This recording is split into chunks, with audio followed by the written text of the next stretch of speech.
Hey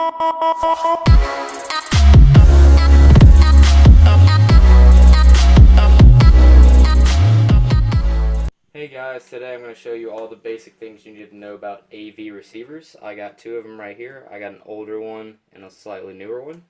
I got this one from Goodwill. That's where you can get some pretty good cheap receivers. Most of the time they work, but every now and then you get one that doesn't work, but they're still pretty cheap. Most receivers are the same, but there's some differences in some receivers. Most times the power button is at the top left-hand corner, this one and this one. You can have two sets of speakers on these because they're not surround sound receivers. So you have speaker set 1 and speaker set 2. Turn them off and on to that. Now this one just has buttons to control bass and treble right there. And balance is left speaker or right speaker. It's giving more sound to the right or more sound to the left if you prefer one direction over the other. This one has a graphic equalizer, so this one you can control bass and treble. If you want more bass, you put the bass up higher. If you want more treble, you put the treble up higher. And you can just customize your sound that way. Volume is right here on this one. Volume's down here. You'll normally find it. Normally it's either a knob or buttons, as in these. There's different things you can change, different sources. So on this one you have CD, phono, tape 1, tape 2, and you'll see that on the back in more detail. Over here, it's down here, and you have AM, FM radio. This one also has the balance over here. So, if we take a look at the back of the receiver,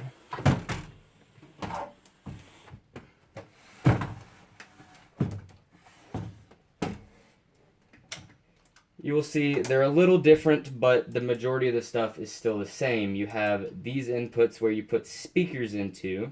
Positive is always red, negative is always black. You have these, you have 4 channels on each receiver. Now, receivers have different amounts of watts. Watts, how much power the receiver gives out to the speakers.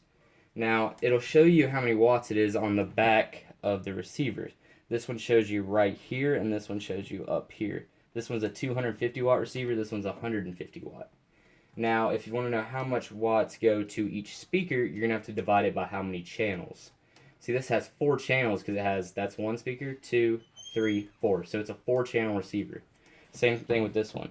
1, 2, 3, 4. So if you take 150 divided by 4, you get somewhere around 37.5. So around 35 watts per channel, because some of that watts have to go to powering the receiver itself. And over here you have 4 channels also, but with 250 watts total, so it's around 62.5 watts per channel, or like 60 watts per channel. So this one has a lot more power than this one does, so you can run bigger speakers. Now, most speakers you can run on any wattage unless it goes over the maximum watt of the speaker, but we'll go over that later in different videos.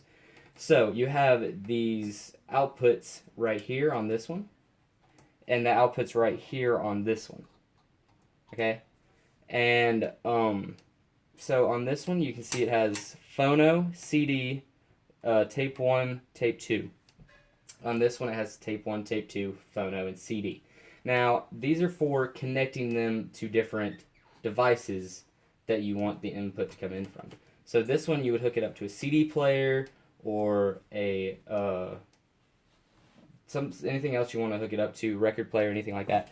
But if you want to pick up one of these, it is an aux cord to component. So what you can do is plug it into the CD one or the phono one, and if you change it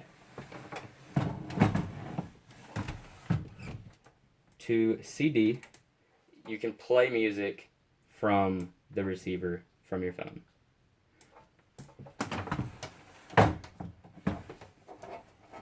Hope this video helped you, and I'll see you next time.